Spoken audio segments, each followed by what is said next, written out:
United Way began from the concept of a consolidated charitable giving organization. Volunteers help to raise money and distribute it to high-performing organizations that do great work. This is still happening, but it's a new era for United Ways across the country in terms of bringing people together, providing leadership, and managing initiatives, both big and small, to change community conditions. Our United Way, long leader in fund development and does very well compared to communities of our size across the nation, is also a leader in community impact.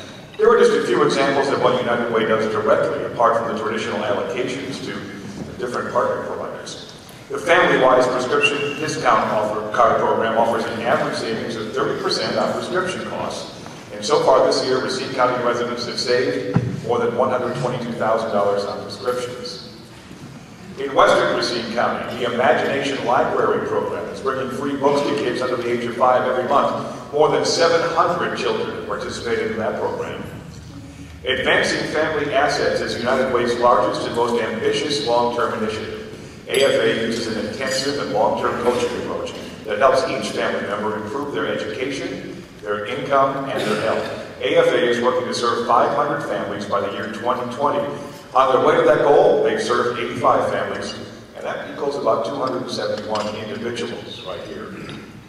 United Way's newest initiative is called Schools of Hope, and it's brought some really exciting opportunities for involvement and impact in the community. I'd like to welcome now, excuse me, it's not the bifocals, it's the dry air. I'd like to welcome United Way's education specialist, Jessica Zamfransky-Schott, to come to the stage. And Jessica, it's your turn to tell us more Schools of Hope.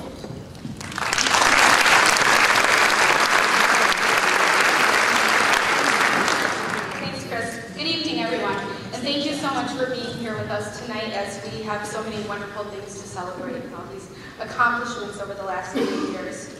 Currently, 1 in 3 Racine Unified School District 3rd graders cannot read at grade level. Research shows that 3rd grade reading proficiency is a powerful indicator of later academic achievement. Prior to 3rd grade, students are learning how to read. From 4th grade on, they have to be able to read to learn. United Way is very proud to lead Schools of Hope in partnership with Racine Unified School District, local businesses, and other concerned community members. We have a fabulous leadership council that is chaired by Jim Berry, who is the president of Pioneer Products, and Dr. Ann Lang, the superintendent of Racine Unified School District. I'd like to ask Jim and any other members of the leadership council who are here tonight, I think I saw Mike Kunika somewhere, to please stand.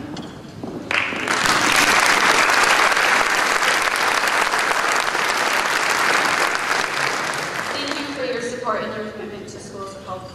The mission of Schools of Hope is to provide young children with tutors on a regular basis to increase their reading achievement in the early grades. By becoming a Schools of Hope tutor, community members have the opportunity to help our students become more confident and successful readers. The time commitment is minimal, it's about an hour per week, but the impact that our tutors have is huge. We are currently in the 3rd month of what has been an enormously exciting pilot. And we are at 2 schools right now, Olympia Brown and Waterwoods Elementary. Our goal for our pilot semester was to attract and gather 60 tutors, and we didn't meet that goal. We exceeded that goal, and we ended up with 80 tutors for our pilot semester.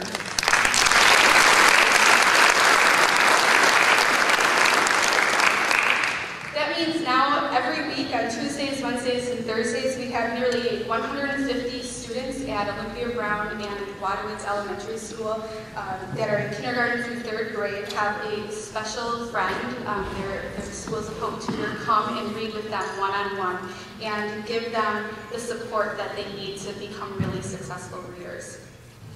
There is hardly a day that goes by that I don't get a phone call or an email from a tutor or a teacher. We have a number of tutors in our own office, and I'm always excited for them to come back and tell me what wonderful thing their student did during their session. But hardly a day goes by that I don't hear about a success story or some great progress that a student has made, and that's so wonderful. One morning I was at Olympia Brown, and I saw one of our tutors on the way out, Mike Martin, actually has 2 students of his own at Olympia Brown and is an employee at Modine. And I said, "Oh, have a great day, Mike. Thanks for being a tutor. You know, have a good rest of the day." And he said, "It's only 9 o'clock and I've already had a great day." And I don't see how you could be a tutor at Wadowitz or Olympia Brown and not feel like you had already had a great day just by being in the school and working with the amazing students that we have there. We selected Wadowitz and Olympia Brown as our pilot schools because of the incredible energy and enthusiasm that the staff, both teachers and administrators, had as we were approaching them with this idea of bringing a bunch of volunteers into their school to help their students. This staff has been welcoming and cooperative from the very start, and I can't say enough positive things about all the people that I've met through Schools of Hope. Tonight we're lucky to have 2 wonderful people here to share their perspective of Schools of Hope. Joan Keel is the fabulous principal at Olympia Brown Elementary School. She's been there for 3 years, but is a lifelong educator and has been educating people for over 35 years. And I'm proud to introduce you to my friend, Joan Keel.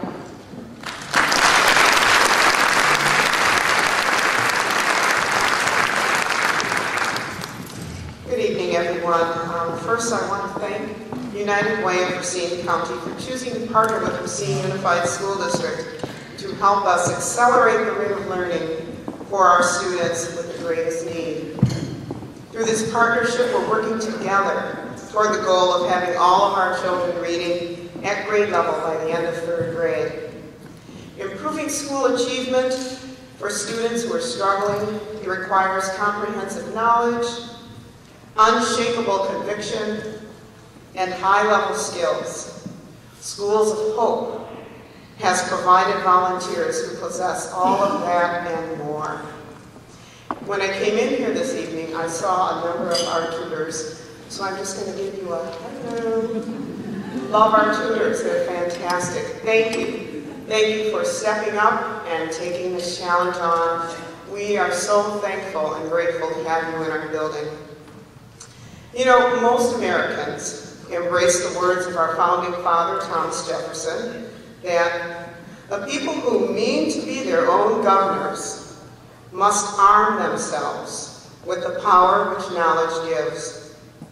Those of us here today fully understand the importance knowledge plays in the role of managing and living under a democracy. Without quality public education, we lack the knowledge and the skills to check the powers that govern us. Without quality public education, we lose the promise of equality and freedom. The disenfranchised lose the possibility of overcoming their disadvantages. Above all, we all lose the possibility of being a self-governed people. This fall, we began this wonderful partnership with the Schools of Hope program. Since October, we have been the very fortunate recipients of the services of 45 dedicated, fabulous volunteers who work tirelessly to support our efforts to make sure that all of our students are reading at grade level by the end of 3rd grade. Our staff is thrilled to be working with the tutors, planning individual support, and they all believe that the Schools of Hope program provides the individual one-on-one practice that some of our children so desperately need to make gains. Shortly you'll hear from Richard Craig, who will be talking about the tutor's perspective and sharing their experience in working with our students. And I've already shared with you how our staff feels about working with the tutors, but I want to share with you what our students think about working with the tutors now. You're asking yourself, how do I know what the students think? Well, any self-respecting principal would go right to the source.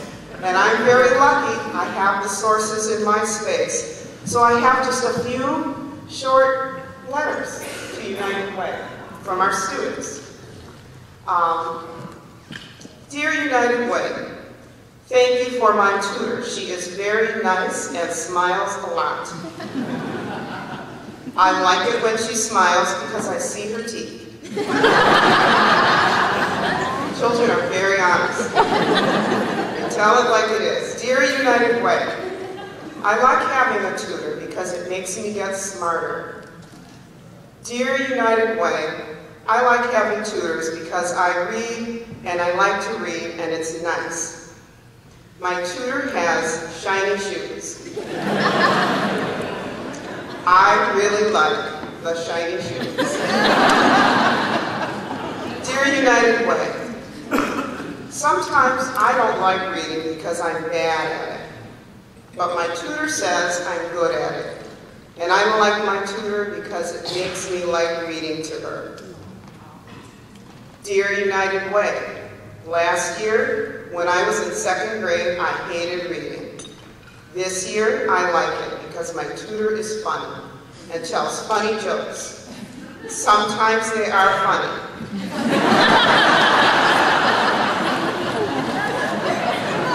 The honesty really does keep you real in elementary school. And I laugh, but I don't ever want to hurt my tutor's feelings. But I really, really like my tutor. Thank you, United Way. Dear United Way, thank you for my tutor. She looks kind of like my grandma. This part is really cute and smells like cookies. I like my tutor. Dear United Way, when I was bad at reading, my mom was mad, and we were all mad. And now my mom is happy, and I'm happy, because I read better. Thank you, United Way, for my tutor. United Way of Racine County, we were struggling. I don't think it's a secret. We were struggling to make gains, and you reached out and offered us assistance. The United Way of Racine County is working to make measurable changes in this community through its partnership with Racine Unified School District. The Olympia Brown community joins in the young voices of our future in saying thank you, United Way of Racine County and the Schools of Hope program for seeing our beacon and answering our call for help. Together, we know we will turn things around, realizing the vision of our founding fathers. Thank you, United Way of Racine County. Together, we are making a difference. Thank you very much.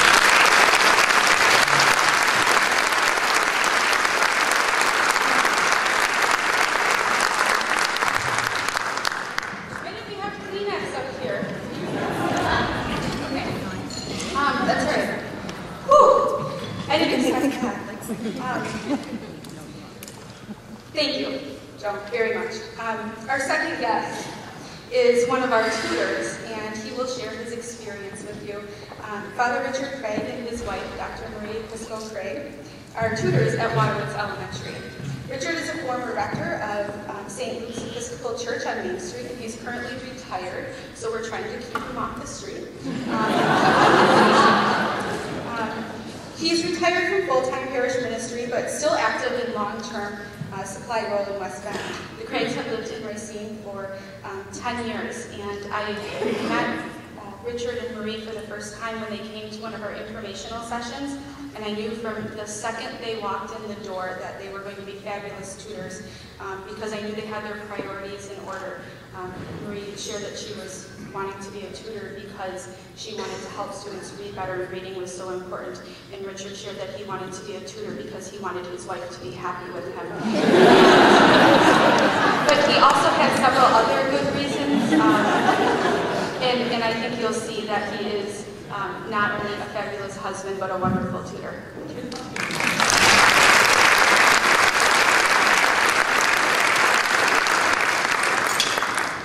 I had my telephone here with me. I got a call while I was waiting in the wings, but what I want to do here is to set a timer so that I don't speak too long. I recall once I preached a sermon that lasted an hour and 15 minutes, Melvin, and so you don't want me to do that tonight. Let me read you something This is my Facebook post. A lot of people on Facebook, I am too. October 16th. I'm having a wonderful morning so far. I just returned home from tutoring first graders in reading. Marie and I are now volunteers with the Schools of Hope project that RUSD has adopted. I was simply great. I did all the things they taught us to do. Instinctively, I'm excited to be doing this, and I feel I'm making a difference already. Here's what happened recently. November 27th. I was sleeping partly on my side and partly on Marie's side of the bed when she came into the room and disturbed my great sleep. It was time to go tutor. We just returned from our sessions, and nothing could be more rewarding than what we have accomplished. I feel excited, and I think these two posts tell you how excited I am. I've been retired since 2006, and now that Marie is retired, she has things for me to do. So she dragged me to this training session on the Schools of Hope, and we've never looked back. I had an education professor in college who said there were three things that people should learn. We should learn how to swim, we should learn how to drive a car, and shoot a gun. I would add to that we need to learn how to read.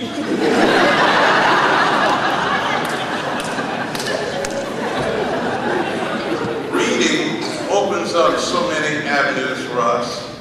Reading lets us experience vicariously so many things that we might not encounter in our lives otherwise. We can go to faraway lands. I taught myself how to program a computer because I can read. What I'm afraid of in this country is that we don't know how to dream anymore. I think about a country that built a railroad from one ocean to the other, and we dreamed big, and we don't seem to want to do that. I think when kids can read and know what is possible, that they too will dream. And so every Tuesday morning I go and I get my first graders and I walk into the room and I see how many students there are in that class.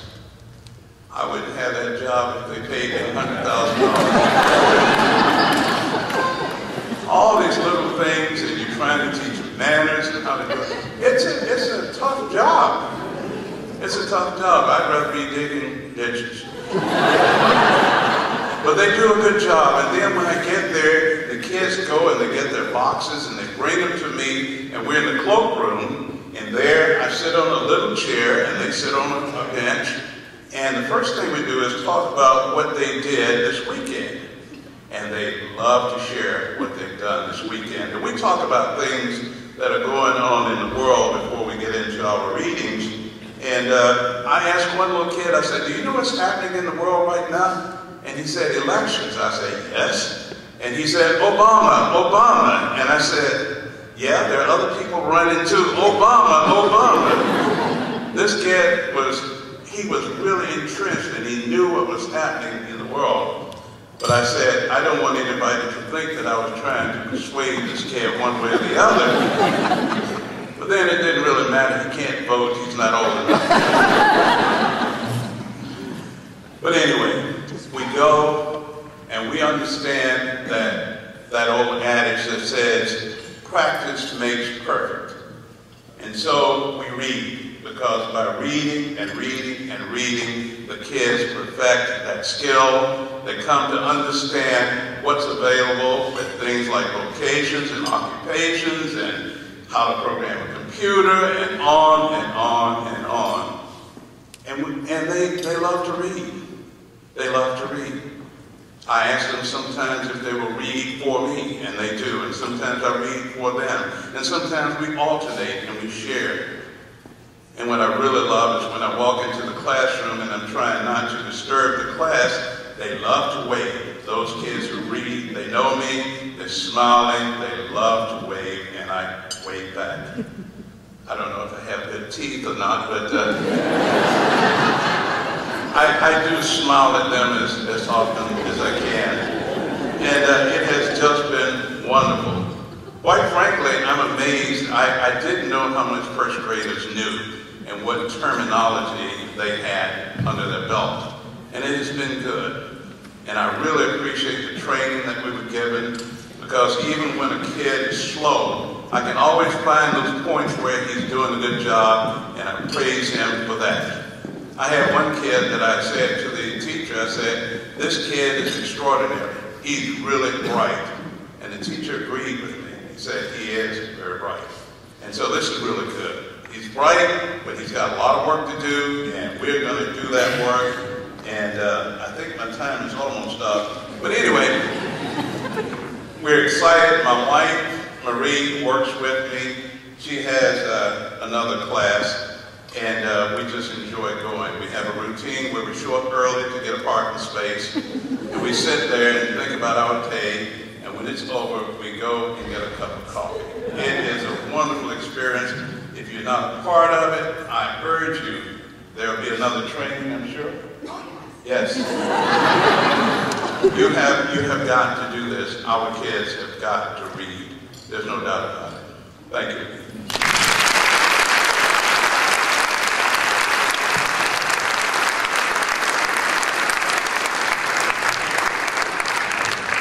Thank you, Richard. Thank you, Maureen. I can tell you to do all four of those things that you should know how to do, but reading, I think, is the most important. And swimming, too. Everyone in this room is a stakeholder when it comes to the success of our students. They are our future leaders, but they are our present responsibility. I'm really excited to announce that Schools of Hope will be expanding in the spring, and North Park and Pratt Elementary Schools will begin to welcome Schools of Hope tutors in February. Our goal is to add an additional 60 tutors, and we need your help. Becoming a tutor begins with attending a 1-hour informational session, and as Richard suggested, there are some sessions scheduled in the coming weeks, and the dates and registration information are available on the flyers that you can pick up on your way out. They look like this. You don't need any experience to become a Schools of Hope tutor. You just need some willingness to learn a few skills and a little bit of time every week. If your responsibilities right now don't allow you to tutor weekly, perhaps you could form a tutor team with some family members or co-workers or neighbors. We currently have a 3-person team of employees from Great Northern Corporation who share one tutoring slot.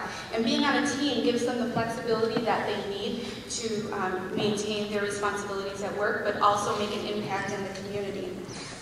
What's really cool is their student, a little boy, has not 1, but 3 tutors who come to see him in any given week. And when he found out that he got not 1, not 2, but 3 special friends that were going to take turns reading with him, he was so excited that I was pretty sure he was going to shake right off of his seat. He was so excited. There are a number of our tutors with us here tonight, and I know who you are, so please stand up if you are a Schools of Hope tutor.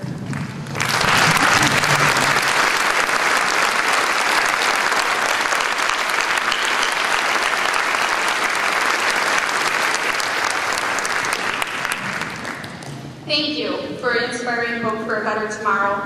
I hope that you will consider joining them, whether you have lovely teeth or shiny shoes or you smell like cookies. We'll take them all.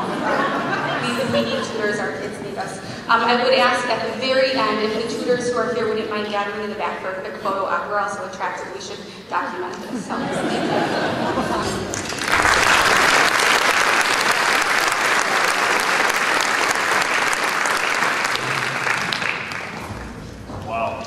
Amazing stories, Richard, Jessica, and Joan, thank you very much. These are great stories to hear, and it's an exciting initiative.